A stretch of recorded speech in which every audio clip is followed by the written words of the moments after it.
नमस्कार। देश काल में आपका स्वागत है। मैं हूं मुकेश कुमार। दोस्तों, गालिब का एक बहुत ही मशहूर शेर है, निकलना खुल्द से आदम का सुनते आए हैं, लेकिन बहुत बेआबरू होकर तेरे कूचे से हम निकले। ये शेर पूर्व उपराष्ट्रपति जगदीप धनखड़ पर बिल्कुल फिट बैठता है।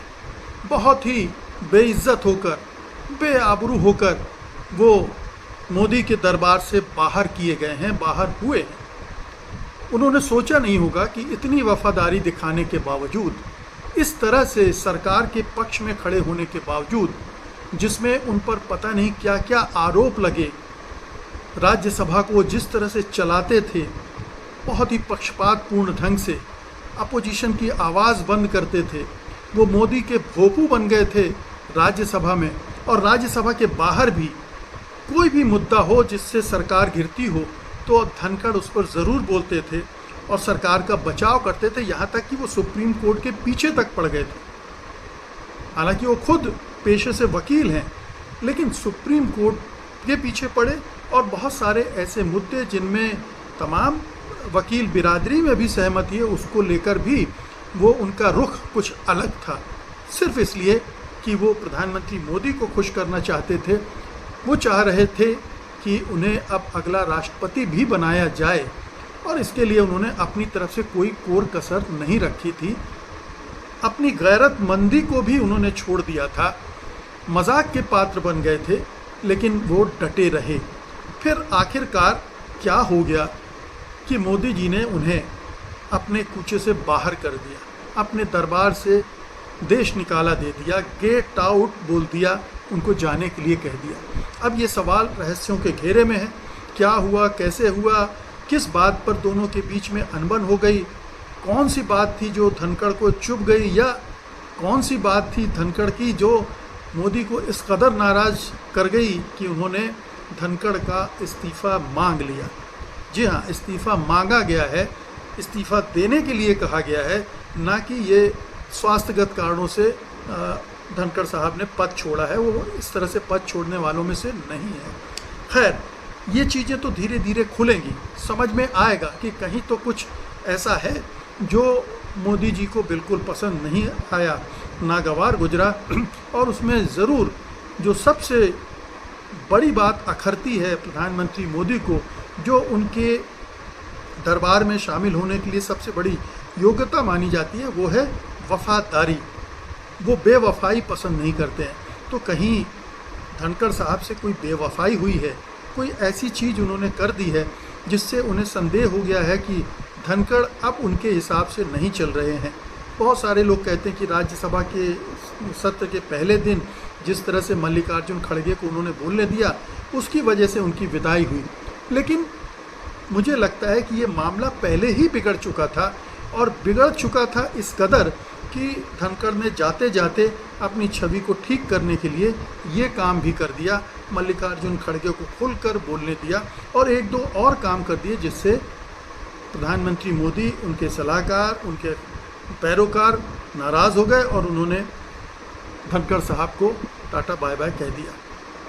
तो ये तो एक पक्ष है इस पूरे मामले का।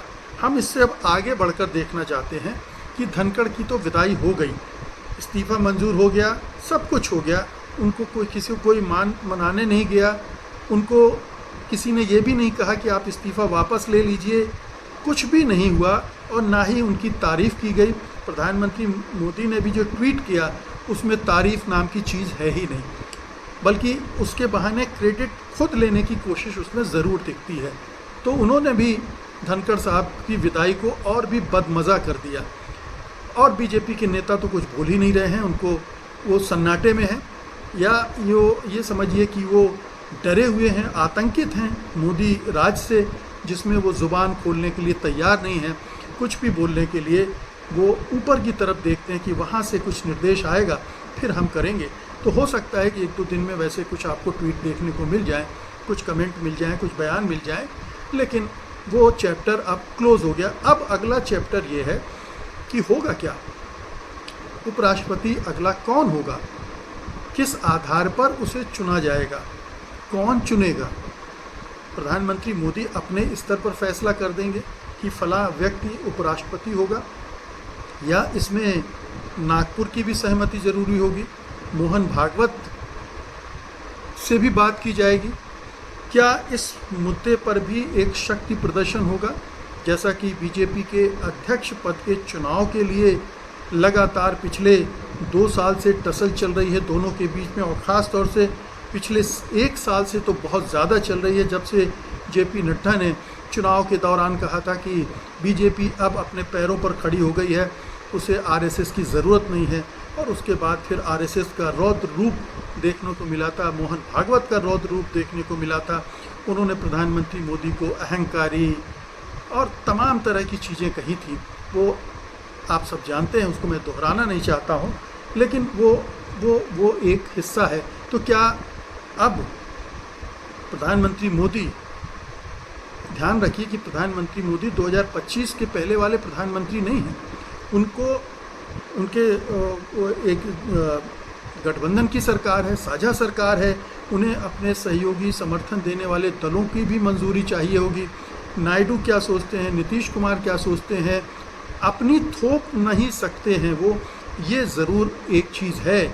और जब प्रधानमंत्री उस तरह से मजबूत प्रधानमंत्री नहीं है, कमज़ोर प्रधानमंत्री हैं, तो आरएसएस भी, मोहन भागवत भी इस मुद्दे पर उनको अपने तरह से कन्विंस करने या दबाव डालने की कोशिश भी करेंगे। तो देखना ये है कि ये शक्ति प्रदर्शन का विषय बनता है या नहीं, या कोई आम सहमति हो जाती है, कोई एक फार्मूला निकल आता है जिसमें किसी एक व्यक्ति को उपराष्ट्रपति बनाया जा सकता है। देखिए, दोनों सदनों को मिलाकर राज्यसभा और लोकसभा के सदस्य ही इसमें वोट करते हैं उपराष्ट्रपति के लिए, तो इतनी संख्या एनडीए के पास है कि वो अपने दम पर अपना उपराष्ट्रपति चुन सकता है, बशर्ते उसके एलाइज भी उसको साथ दे दें।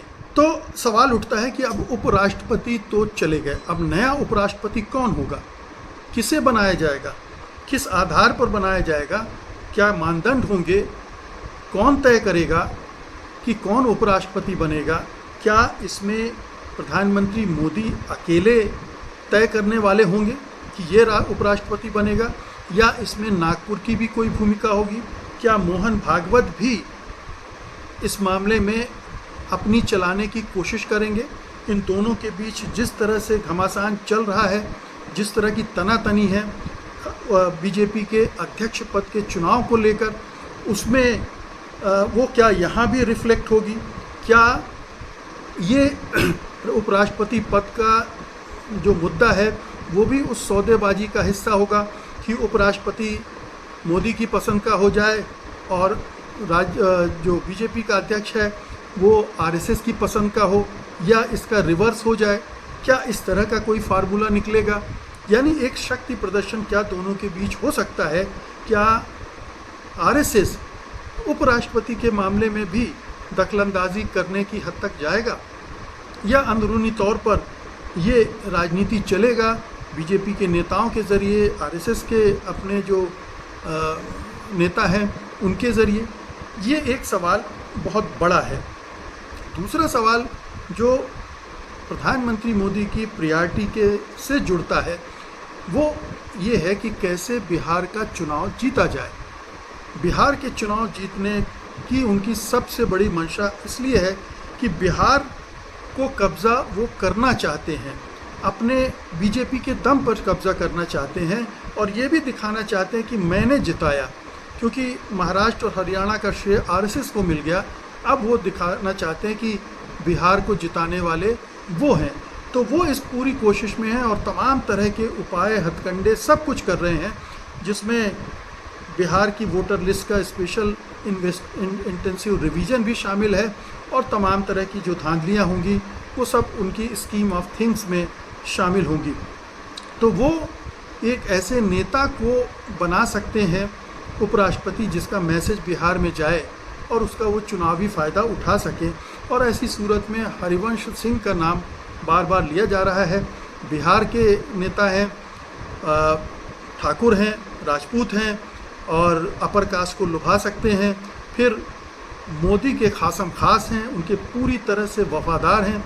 आपको याद होगा कि कृषि कानून, जो काले कानून लाए गए थे, रात को 12 बजे इन्हीं महोदय की देखरेख में ज़बरदस्ती पारित करवा दिए गए थे। ध्वनिमत से वोटिंग नहीं करवाई थी उन्होंने, और तब से इनकी निष्ठा के बारे में किसी को संदेह नहीं है कि ये मोदी जी के दरबार के एक प्रमुख व्यक्ति हैं और उनके हुक्म पर वो कुछ भी कर सकते हैं। वो हमेशा तैयार रहते हैं मोदी की जी हुजूरी के लिए।